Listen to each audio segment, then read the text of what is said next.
as it is about in here, in our room, the church's room. This elephant has pushed us out of church, forced us to let our churches lie empty like eggshells, broken open, the contents spilled out. One good thing that has come out of this is that we have learned how to make omelets. Do you know the saying? Do you want to make an omelet? You got to break a few eggs. These services we have online each Sunday are a wonderful way of taking a bad situation and making it better. We're not alone in this. Many churches have found ways that are different than ours. Some, sadly, have not found a way. We have a lot to be proud of in this, our farm country town church. Who would have believed that we could pull this off? Who could have imagined that we would even have to? But we did it. And now, because we are still under the influence of the elephant, we are really nervous about re-entering those empty shells. We're nervous about re-engaging in corporate worship and recovering our experience of sharing the bread of life. Not everyone is ready to risk the elephant rolling over on them. Not all of us feel we have the agility to avoid being crushed. And frankly and honestly, not all of us should take that risk. And so even while some of us are called to re-inhabit those empty shells, we still have to provide this means that we have here now, of coming together. A small group of us continue to adapt the technology we have used to provide worship in this way and make it include those who are ready to venture back into church. And I might just point out, you've probably noticed that the things have changed in terms of what you see on the screen. It's gotten bigger and the print has gotten bigger, and we're spreading those long readings out over 3 or 4 slides in order to make them a little more legible. And that will become particularly more significant when we go back into church and we're looking at them on a big screen.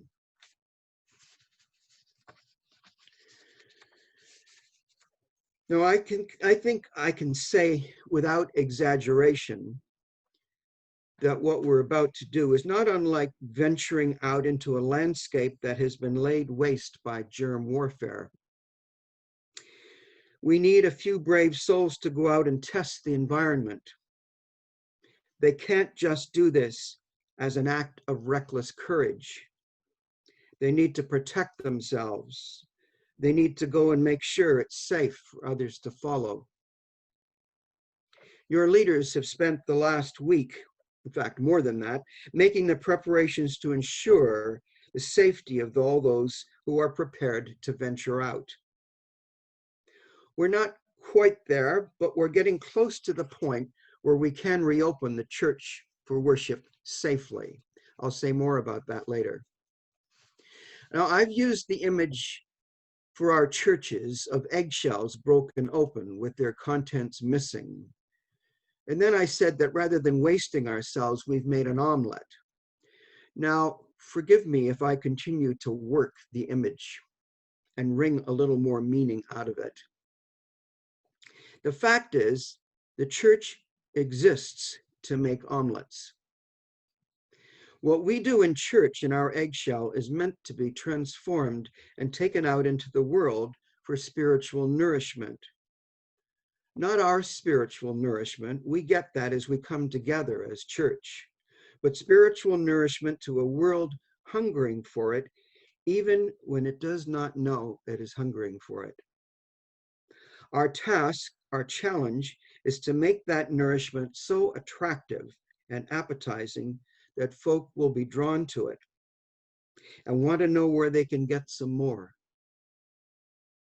And so what I'm saying is that maybe this experience has been good for us.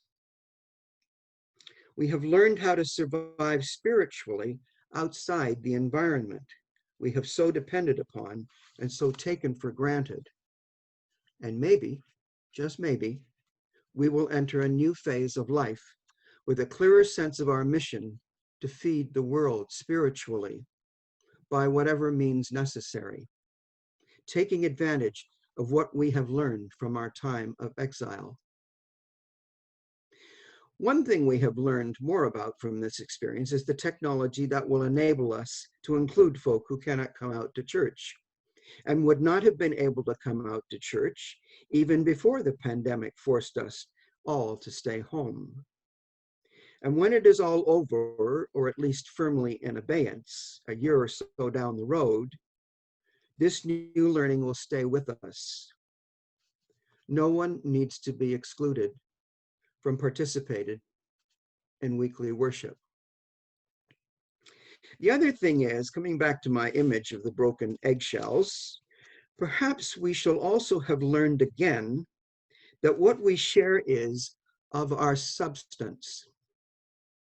We are the omelet that the world may feed on, ourselves, our souls, our bodies, offered as a living sacrifice, which St. Paul has, as St. Paul has put it, is our reasonable service.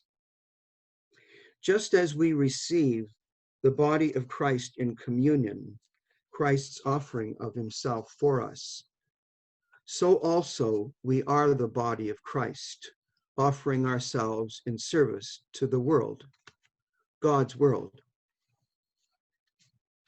Or let me put it this way, the shells, the buildings are not the church, we are the church, but we already knew that.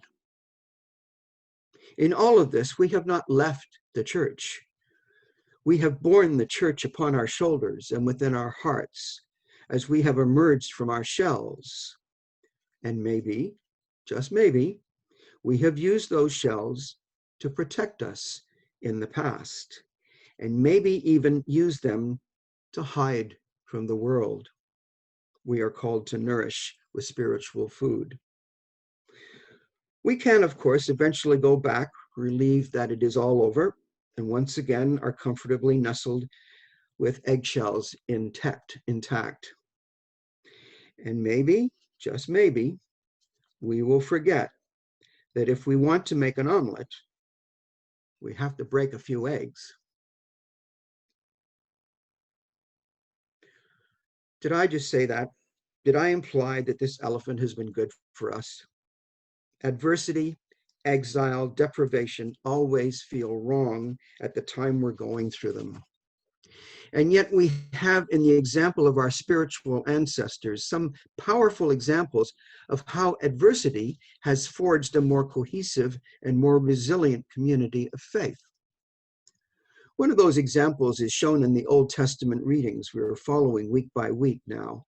This morning we witnessed the Hebrew people at the founding of their life and beliefs as a people. Comes at the end of a period in which they'd become slaves to their Egyptian masters. They're about to embark on their long walk to freedom after a period of several hundred years of slavery. And that journey to freedom itself would take another 40 years. More adversity, more deprivation. And yet it would become key to their eventual survival as a people attempting to carve out a homeland for themselves. They were promised a land flowing with milk and honey, and eventually they would have it. But it took generations. And over that time, they both remembered and forgot that they had once been slaves in Egypt, led to freedom by Moses, and guided by the principles revealed as God's law, God's commandments. In fact, they could say with just as much conviction that it was God who delivered them.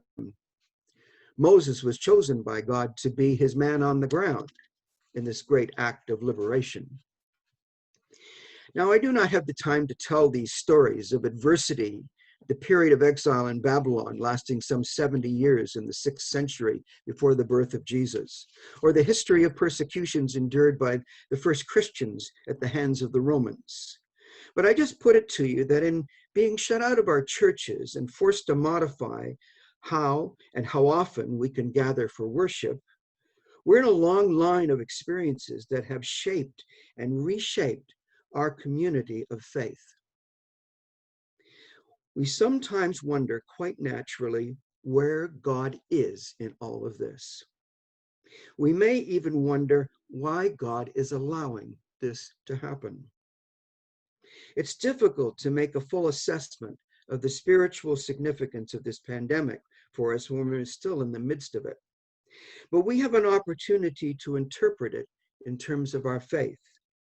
And in the process, we may begin to catch a glimpse of how we have rediscovered God's presence to us.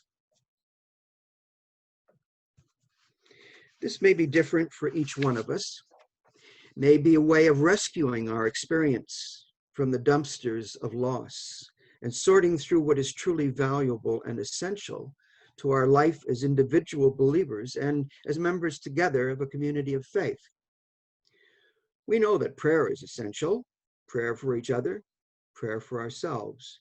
We know the scriptures are essential to read, mark, learn, and inwardly digest.